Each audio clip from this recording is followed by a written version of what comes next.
Hello friends, तो finally countdown begin हो गया है। मात्र 25 प्लस डेज बचे हैं महाराष्ट्र एमसीए सीईटी के अटेम्प्ट के लिए। अब यहाँ पे सबसे बड़ा कंफ्यूजन ये है कि सर इस 25 दिन का प्लानिंग क्या होना चाहिए। ऐसे भी बहुत सारे बच्चे हो सकते हैं जो इसी मंथ में पूरा का पूरा प्रिपरेशन करने वाले होंगे। ऐसे कुछ बच्चे होंगे जो बहुत टाइम से इसकी पढ़ाई कर रहे हैं। तो दो बातें हम लोग यहाँ पे डिस्कस करेंगे, उन बच्चों के लिए जिनको रिवीजन की रिक्वायरमेंट है और उन बच्चों के लिए जिनको फ्रेश पढ़ाई करना है। सबसे बड़ी बात यहाँ पे ये समझना जरूरी है कि क्या पढ़ना है और क्या छोड़ना है। दोस्तों, ये जब तक बात आपको समझ में नहीं आएगी आपका टाइम बहुत जाएगा। भाई यहां से आगे अगर 25 दिन बचे हैं तो मात्र 8 से 10 दिन आपको मैथमेटिक्स के लिए देना चाहिए और हर दिन मॉक यहाँ पे आपको लगाना पड़ेगा। टॉपिक खत्म हुआ, इमीडिएटली मॉक का आपको प्रैक्टिस करना पड़ेगा। लगभग जब 25 दिन बचते हैं दोस्तों, तो सही मायने में हम लोग फुल लेंथ मॉक जो होते हैं उनकी प्रैक्टिस की तरफ आगे बढ़ते हैं। बट ऐसे बच्चे जिन्होंने प्रिपरेशन स्टार्ट ही नहीं किया है, मैं उनको सजेस्ट करूंगा लास्ट 5 डेज में मात्र 5 मॉक्स दीजिए जस्ट बिफोर एग्जामिनेशन। मतलब 18 मार्च को आप स्टार्ट कर सकते हैं, 22 मार्च तक आप इसको खत्म कर सकते हैं। लगभग 4 से 5 मॉक आपको देना चाहिए, उससे ज्यादा मॉक नहीं देना चाहिए। उसके पहले फिर क्या करना है, तो टॉपिक वाइज मॉक्स की तरफ आपको फोकस करना है। अगर आज ही आप पढ़ाई स्टार्ट कर रहे हो, 1 महीने का प्लानिंग कर रहे हो और इमीडिएटली आप बोलेंगे आज मैं फुल लेंथ मॉक दे देता हूं, दोस्तों वो थोड़ा फ्रस्ट्रेशन की तरफ आपको ले जा सकता है। तो पहले आपको फोकस करना है, सबसे मेन चीज टॉपिक वाइज मॉक्स की तरफ आपको फोकस करना है। लेकिन वो बच्चे जो पहले से रिवीजन करते आ रहे हैं, पढ़ते आ रहे हैं, बस रिवीजन फेज में वो लोग हैं, डेफिनेटली उनको ऑलमोस्ट हर दिन मॉक यहाँ पे देना चाहिए या फिर अल्टरनेट डे पे वो मॉक दे सकते हैं। मतलब कम से कम 12 से 15 मार्क्स उनको देनी चाहिए। तो दोस्तों, हम लोग ये समझते हैं कि मैथमेटिक्स में पढ़ना क्या है अगले आगे आने वाले 25 दिन में। तो चलो स्टार्ट करते हैं।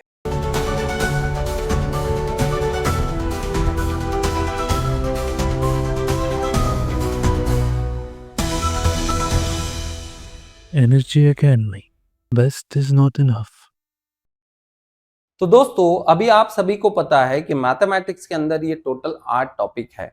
अब मेन बात ये आती है कि इन टॉपिक्स में जो सब टॉपिक्स है उनमें क्या पढ़े और क्या छोड़े। तो दोस्तों, हम स्टार्ट करते हैं अलजेब्रा से। जहां तक बात है दोस्तों अलजेब्रा की, अलजेब्रा में मोस्टली ये आपको टॉपिक्स दिखाई देंगे। दोस्तों, इसमें से ये वाला टॉपिक और ये वाला टॉपिक ये हम लोग कहेंगे आईएमपी है, ये आप स्किप नहीं कर सकते और नहीं करना चाहिए।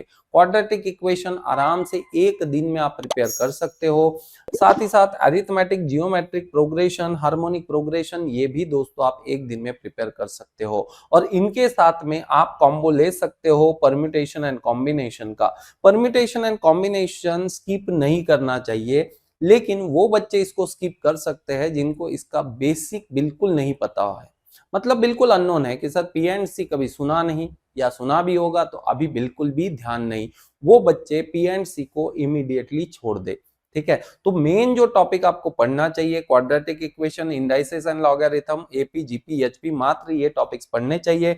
बाइनोमियल की तरफ ज्यादा फोकस ना करें, पी एंड सी की तरफ ज्यादा फोकस ना करें। रही बात फंडामेंटल ऑपरेशंस, अलजेब्रा, एक्सपांशन, दोस्तों ठीक है, इसमें आप एंट्री कर सकते हो, लेकिन स्पेसिफिक इसमें टाइम देने की आपको जरूरत नहीं है। सिंपली मॉक्स में जो क्वेश्चन आएंगे उनको आप ट्राई करें, अलग से इसमें डीप डाइव ना करें, क्योंकि ये बहुत बेसिक टॉपिक है और अब ये टाइम नहीं है कि बेसिक से हम लोग स्टार्ट करें।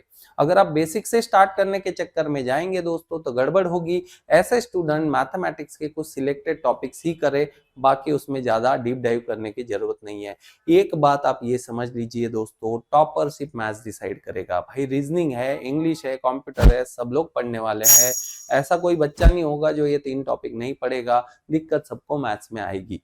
और ऐसे बच्चे जो पहले से रिवीजन करते आ रहे हैं, मतलब रिवीजन फेज में अभी आ गए हैं दोस्तों, उनको तो अलजेब्रा का एक सिंगल टॉपिक भी स्किप करने की जरूरत नहीं है। बाकी जो बच्चे अभी प्रिपेयर करना स्टार्ट कर रहे हैं उनको ये समझे, अलजेब्रा के लिए ज्यादा से ज्यादा आपको 2 दिन देने हैं और 2 दिन में आपको quadratic equation, indices, logarithm, AP GP, HP, इस पे आपको फोकस करना है। बाकी ये टॉपिक्स मार्क्स में जो लग जाए, वैसे भी निगेटिव मार्किंग नहीं है।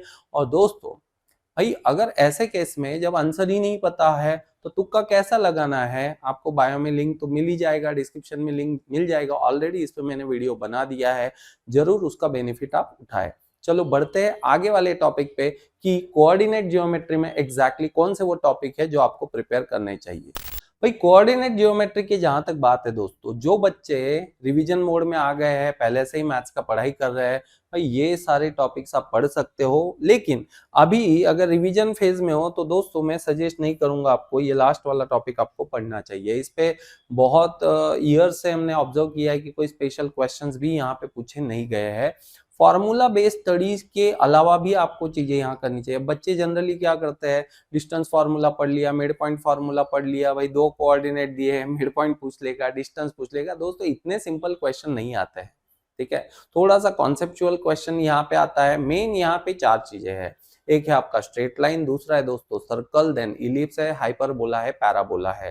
तो ये जो चार चीजें हैं, इन चार चीजों का आपको यहाँ पे अंदाजा होना चाहिए कि लाइन में जो distance formula, mid point formula, section formula हम पढ़ते हैं, उन्हीं फार्मूला के एप्लीकेशन सर्कल के अंदर इस्तेमाल होते हैं, यानी सर्कल के सम्स के अंदर इस्तेमाल होते हैं।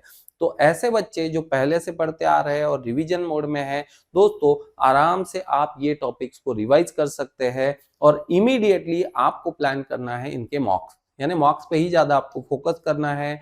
और ऐसे बच्चे जो अभी प्लान कर रहे हैं कि सर हमको करना है, देखिए अलजेब्रा के अंदर मैंने ऑलरेडी बोल दिया, अलजेब्रा 2 दिन में आपको खत्म करना है, फिर सिर्फ मॉक्स की तरफ भागना है। रही बात दोस्तों इस बात की कोऑर्डिनेट ज्योमेट्री की, कोऑर्डिनेट ज्योमेट्री अफ्रेश अगर आप स्टार्ट कर रहे हैं तो डेफिनेटली आप लोग ये वाले सेशंस कर सकते हैं। मतलब इक्वेशन ऑफ लाइन कीजिए, distance formula, mid point formula, section formula focus कर सकते हैं, इक्वेशन ऑफ सर्कल पे फोकस कर सकते हैं। और दोस्तों पेयर ऑफ स्ट्रेट लाइन आपको करने की जरूरत नहीं है, parabola, ellipse and hyperbola. Recently हमारे क्रैश कोर्स में हमने ये सेशन कंडक्ट किए थे और लगभग 4 लेक्चर्स में हमने प्रॉपरली ये पूरे के पूरे टॉपिक्स कवर किए हैं। 4 लेक्चर, यानी दोस्तों ये टॉपिक्स की अगर बात करें 4-5 आवर्स का ये कंटेंट है। 4-5 आवर्स के कंटेंट में आराम से आप लोग ये कोऑर्डिनेट ज्योमेट्री को फिनिश कर सकते हैं। तो लगभग 2 दिन मैक्स टू मैक्स आप कोऑर्डिनेट ज्योमेट्री को दे सकते हो अगर आप रिवीजन एंड मॉक्स की बात करोगे। अब भाई डिफरेंशियल इक्वेशन को कितना टाइम देना चाहिए दोस्तों, मात्र 1 से 1.5 घंटा। 1 से 1.5 घंटे में आपका डिफरेंशियल इक्वेशन यहाँ पे खत्म हो जाता है। अधिकतम बच्चे ये टॉपिक को छोड़ जाएंगे, बट जो मैथ्स पढ़ते आ रहे हैं और जो अभी पढ़ने वाले हैं उनको मैं बता दूं, डिफरेंशियल इक्वेशन का खासकर ये वाला जो होता है कि जिसमें हम लोग ऑर्डर एंड उसका डिग्री पता करते हैं दोस्तों, इतना ही डेप्थ तक आपको करना चाहिए। जो रिविजन करते आ रहे हैं, यानी जो रिवीजन फेज में और जो अभी पढ़ रहे हैं, वो दोनों बच्चे ये ध्यान दे कि सिर्फ ऑर्डर एंड डिग्री फिलहाल उसी पे फोकस करो। 25 दिन में आप डिफरेंशियल इक्वेशन में डीप डाइव मत लगाओ, नहीं तो वापस वही हो जाएगा कि इंटीग्रेशन थोड़ा देखना पड़ेगा, डिफरेंशिएशन आपको देखना पड़ेगा एंड वो काफी फ्रस्ट्रेशन आपका क्रिएट कर सकता है। लेकिन डिफरेंशियल इक्वेशन में आप डिग्री फाइंड करना या ऑर्डर फाइंड करना, ये टॉपिक आपको स्किप नहीं करना चाहिए। जो सेशन हमने कंडक्ट किए है उसमें मात्र 1.5 घंटे में, यानी क्रैश कोर्स में जो पढ़ाया गया है वो 1.5 घंटे में आपको ये कॉन्सेप्ट आराम से बताई गई है, जिसमें आप डिफरेंशियल का ऑर्डर, डिग्री, कैसा भी डिफरेंशियल इक्वेशन हो आराम से निकाल सकते हो। तो डिफरेंशियल इक्वेशन मैक्सिमम दोस्तों पूरे दिन के 2-3 घंटा आपका पार्ट होगा, उससे ज्यादा नहीं होना चाहिए। बढ़ते हैं आगे। अब दोस्तों सबसे मजेदार टॉपिक है ट्रिगोनोमेट्री। सर क्या ट्रिगोनोमेट्री पढ़े? अभी अभी हम पढ़ना स्टार्ट करें दोस्तों, मैं आपको सजेस्ट करूंगा ट्रिगोनोमेट्री लास्ट फेज के लिए बचा के रखे। बहुत ज्यादा क्वेश्चन पीवाईक्यू में भी नहीं देखे गए थे ट्रिगोनोमेट्री से, और ट्रिगोनोमेट्री का डेप्थ इतना है कि it may take too much time, बहुत ज्यादा टाइम आपको इसमें लग सकता है। तो मैं फिलहाल आपको सजेस्ट नहीं करता हूँ कि ट्रिगोनोमेट्री को आपको पढ़ना चाहिए। It may waste your 3-4 days. So trigonometry अगर मान लो पढ़ भी लेते हैं तो बिना रिवीजन के, बिना प्रैक्टिस के ट्रिगोनोमेट्री के सम्स करना काफी ट्रिकी हो सकता है। सो ट्रिगोनोमेट्री को फिलहाल आप स्किप करें। लेकिन वो बच्चे जो रिवीजन फेज में है, डेफिनेटली इनवर्स फंक्शन छोड़ के बाकी टॉपिक्स आराम से प्रिपेयर कर सकते हैं। बढ़ते हैं आगे। भाई 5वां इंपॉर्टेंट टॉपिक है अपना प्रोबेबिलिटी एंड स्टैटिस्टिक्स। अभी प्रोबेबिलिटी एंड स्टैटिस्टिक्स की बात करें तो डेप्थ देखिए कितना है। इस डेप्थ के अकॉर्डिंगली कम से कम आपको 3 से 4 दिन आराम से इसमें भी लग सकते हैं। लेकिन कुछ टॉपिक्स इसमें ऐसे हैं जो डेफिनेटली आप प्रिपेयर कर सकते हैं आराम से। जैसे कि दोस्तों अगर हम लोग ये बेसिक कॉन्सेप्ट्स की बात करें, एवरेज या डिपेंडेंट एंड इंडिपेंडेंट इवेंट्स, दोस्तों it takes almost 1 day to prepare. अगर बिल्कुल भी प्रोबेबिलिटी आपको नहीं आता है, भाई टॉपिक स्किप कर दे, बिल्कुल इसमें ना जाए। अलजेब्रा में मैंने जितना बताया वो आराम से आप लोग कर सकते हैं। कोऑर्डिनेट ज्योमेट्री का सेक्शन फार्मूला, डिस्टेंस फार्मूला यानी लाइन और सर्कल और इलिप्स, हाइपरबोला, पैराबोला की बेसिक कॉन्सेप्ट आप पढ़ सकते हो। और वो पढ़ना भी चाहिए क्योंकि कहीं ना कहीं जब हम लोग मेंसुरेशन पढ़ेंगे तो मेंसुरेशन और कोऑर्डिनेट ज्योमेट्री ये दोनों आप साथ में भी पढ़ सकते हैं। आगे मैं बताऊंगा आपको मेंसुरेशन पढ़ना है नहीं पढ़ना है और किस हिसाब से आपको पढ़ना है। तो फिलहाल अगर हम बात करें प्रोबेबिलिटी एंड स्टैटिस्टिक्स की तो दो सेक्शन आपको दिखेंगे। पहला सेक्शन आपका प्रोबेबिलिटी का है और दूसरा सेक्शन दोस्तों जो है स्टैटिस्टिक्स का है। स्टैटिस्टिक्स की डेप्थ काफी ज्यादा है तो इन 25 दिन में आप इसमें डीप डाइव ना लगाए, ज्यादा से ज्यादा आप इसमें मेजर ऑफ सेंट्रल टेंडेंसी और मेजर ऑफ डिस्पर्शन, ये यानी mean, median, mode, standard deviation हो गया आपका, वेरिएंस हो गया, कोवेरिएंस हो गया, ये बेसिक बेसिक कॉन्सेप्ट इनको निकालना सीख सकते हैं। बाकी इसमें ज्यादा डीप डाइव ना लगाए। और जो बच्चे रिवीजन फेज में, भाई मैं तो ये कहूंगा कि इसका सिर्फ मॉक्स अटेम्प्ट आप करें, अलग से आपको स्पेशल कॉन्सेप्ट्स पढ़ने की जरूरत नहीं है। एनएचजी एकेडमी का अगर मॉक आप लेते हो उसमें आपको ये सारे टॉपिक जो है उसके स्पेशल क्वेश्चंस अलग अलग तरीके के मिल जाएंगे। बढ़ते आगे। भाई छठा टॉपिक है अरिथमेटिक। तो अरिथमेटिक पढ़ना है क्या? बिल्कुल अरिथमेटिक स्किप नहीं कर सकते। खासकर सिलेबस में अरिथमेटिक में उन्होंने ratio and proportion, problems on time and work, distance, speed, percentage, इतने टॉपिक दिए। देखिए इसके अलावा भी बहुत सारे टॉपिक हो सकते हैं लेकिन आपका जो प्राइमरीली फोकस होना चाहिए इन टॉपिक्स पे होना ही चाहिए। इसमें आप ट्रेन के प्रॉब्लम भी इंक्लूड कर सकते हैं, टाइम, स्पीड, डिस्टेंस जो है वो टॉपिक आपको प्रिपेयर करना है, टाइम एंड वर्क करना है, रेशियो, प्रोपोर्शन, परसेंटेज, ये टॉपिक बिल्कुल भी स्किप नहीं करना है और इतने ही टॉपिक करें आगे आने वाले 25 दिन में। भाई एक्स्ट्रा डीप डाइव ना करें क्योंकि जब अरिथमेटिक की बात करते हैं दोस्तों तो क्वांट पूरा पढ़ना पड़ता है। जैसे बोर्ड्स एंड स्ट्रीम के प्रॉब्लम हो गए, पाइप्स एंड सिस्टम के भी प्रॉब्लम हो गए, ऐसे बहुत से इसमें प्रॉब्लम्स होते हैं लेकिन उनमें आप ना जाए, सिर्फ इतने टॉपिक प्रिपेयर करें। ये टॉपिक प्रिपेयर करने के लिए 2 दिन दोस्तों बहुत हो जाते हैं, मॉक्स लगा के भी हो जाते हैं आराम से। और जो बच्चे भाई रिवीजन फेज में हैं, क्वांट जितना कर सकते हो आपके हिसाब से आप लोग कर सकते हैं। आगे बढ़ते हैं। भाई अब बात करते हैं हम लोग basic set theory and function की। Basic set theory and function में दोस्तों फंक्शन टॉपिक काफी इंपॉर्टेंट है लेकिन जो क्वेश्चन लास्ट वाले एग्जाम में आए थे ना उसका डेप्थ काफी ज्यादा था, यानी आपको रेंज और डोमेन ये आइडेंटिफाई करते आना चाहिए। तो लगभग एक दिन पूरा इसमें जा सकता है कि आप किसी भी फंक्शन का डोमेन एंड रेंज आइडेंटिफाई करना सीखो और आपका फोकस सिर्फ डोमेन एंड रेंज आइडेंटिफिकेशन तक ही होना चाहिए। बाकी सेट्स पढ़ने में ज्यादा टाइम नहीं जाता है, सेट्स पढ़ने के लिए 3-4 घंटे की पढ़ाई इनफ है फिलहाल। तो आपको यहाँ पे अगर कोई चीज पढ़ना है तो आप फंक्शन का डोमेन एंड रेंज फाइंड करना पढ़ सकते हैं और सेट्स के बेसिक बेसिक कॉन्सेप्ट में थोड़ा सा डीप डाइव यहाँ पे लगा सकते हैं। बाकी इस टॉपिक में स्पेशली आपको कुछ करने की जरूरत नहीं। देखिए यहाँ पे रिलेशन वर्ड आपको दिखेगा, ज्यादा से ज्यादा आप रिलेशन के प्रॉपर्टीज करके जाइए, रिलेशन क्या कॉन्सेप्ट है फंडामेंटल लेवल पे उतना करके जाइए, that is more than enough. बाकी आपको डोमेन एंड रेंज फंक्शन का निकालते आना ही चाहिए। ये चीज आप पहले से रिवीजन फेज में हो तो भी आपको देखना है और जो नए बच्चे उनको भी आना चाहिए कि हर फंक्शन का सर हम डोमेन और रेंज बिल्कुल आसान तरीके से निकाल सकते हैं। बढ़ते हैं आगे। भाई लास्ट टॉपिक सबसे इंपॉर्टेंट है मेंसुरेशन। मेंसुरेशन में क्या करे और क्या ना करे? तो भाई मेंसुरेशन में एक एक टॉपिक आपको करना है। एक बार कोऑर्डिनेट ज्योमेट्री स्किप कर देना, मेंसुरेशन को स्किप मत करना। मेंसुरेशन के प्रॉब्लम्स काफी आसान होते हैं और मेंसुरेशन आप जल्दी से फिनिश कर सकते हैं। सो ओवरऑल अभी जो हमने देखा उसमें एक रफ अगर आपने आइडिया लिया, ऐसे बच्चे जो फ्रेश स्टार्ट कर रहे हैं उनको 8 दिन में मैथमेटिक्स खत्म करना है अगर आप स्टार्ट करते हो। अब रही बात, ये मैंने जो बताया 1 से 8 इस सीक्वेंस में बताया, लेकिन जब आप पढ़ाई करेंगे दोस्तों तो मेरा सजेशन रहेगा पहले अरिथमेटिक खत्म करो। अरिथमेटिक खत्म करने के बाद दोस्तों अलजेब्रा पे आपको फोकस करना है। 3 नंबर आपको मेंसुरेशन पे फोकस करना है। 4 नंबर की बात करें दोस्तों तो आपको फंक्शन का डोमेन रेंज आइडेंटिफिकेशन उस पे फोकस करना है। 5 नंबर की बात करें दोस्तों तो आपको बाद में प्रोबेबिलिटी एंड स्टैटिस्टिक्स की तरफ आगे बढ़ना है। ये हो गया आपका मेन चीज। रही बात डिफरेंशियल इक्वेशन, वो आप लास्ट में रख सकते हैं और ट्रिगोनोमेट्री उसके बाद रख सकते हैं अगर आपके पास टाइम मिलता है तो। बट मैं ट्रिगोनोमेट्री तो आपको सजेस्ट ही नहीं करूंगा कि इस स्टेज पे आपको करना चाहिए। अगर आप कोशिश भी करते हैं दोस्तों टाइम काफी वेस्ट होगा। लेकिन फंडामेंटल कॉन्सेप्ट आपके अच्छे हैं, पहले से आपका ट्रिगो का कॉन्सेप्ट अच्छा है, पढ़ा हुआ है, बस रिवीजन आपको करना है, देखा तो आपको रिकॉल हो जाएगा। तो ट्रिगो टॉपिक भी स्किप करने लायक यहाँ पे नहीं है।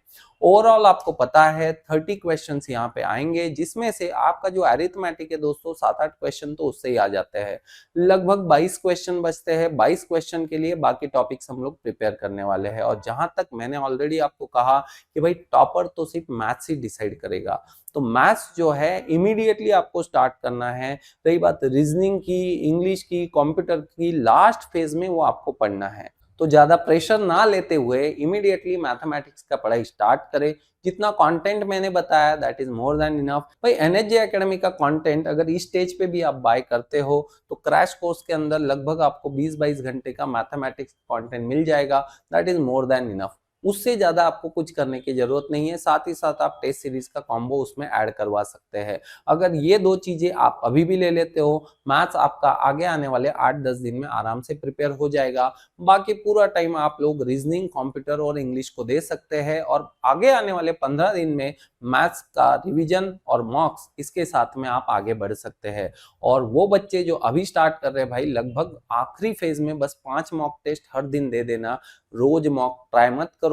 अदरवाइज बहुत आप पे लाइक फ्रस्ट्रेशन आएगा कि सर ये तो हमने पढ़ा ही नहीं, वो पढ़ा ही नहीं, ये हुआ ही नहीं, वो हुआ ही नहीं। ये काम मत कीजिए, एक टॉपिक पे फोकस कीजिए और जो इंपॉर्टेंट टॉपिक है उसी पे फोकस कीजिए। देखिए गाइडेंस मस्ट होता है, गाइडेंस होता है तो दोस्तों रिजल्ट भी ये इस तरीके से आता है। अगर हम लोग शांतनु देशपांडे की बात करें दोस्तों, 2024 का first rank Maharashtra state boy था।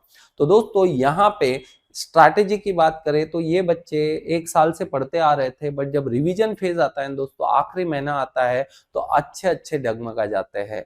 तो इन्होंने यहाँ पे जो स्ट्रैटेजी फॉलो की, जिस तरीके से इन्होंने पढ़ा कि रिवीजन फेज में क्या करना चाहिए, नए से स्टार्ट कर रहे हैं तो क्या करना चाहिए दोस्तों, उसी गाइडेंस को हम लोग आगे बढ़ा रहे हैं।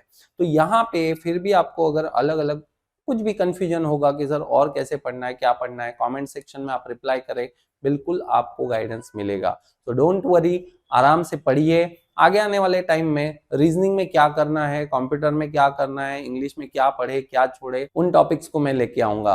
तो चैनल को इमीडिएटली सब्सक्राइब कर दे, और डेफिनेटली भाई सेशन को पहले लाइक कर दे, और उन दोस्तों में शेयर कर दे जिन्होंने भाई अभी तक कुछ पढ़ा ही नहीं है और निगेटिव मार्किंग नहीं है, ये आपको पता है। ऑलरेडी मैंने तुक्का कैसे लगाना है कि अगर निगेटिव मार्किंग एग्जाम में ना हो तो ऐसे टाइम में हमको पूरे के पूरा मतलब पूरा पेपर अटेम्प्ट तो करना है, लेकिन जब कोई कॉन्सेप्ट ही नहीं पता है, कुछ आइडिया ही नहीं है, तो तुक्का कैसे लगाए, इसका एक जनरलाइज आइडिया मैंने ऑलरेडी एक सेशन में दे दिया है।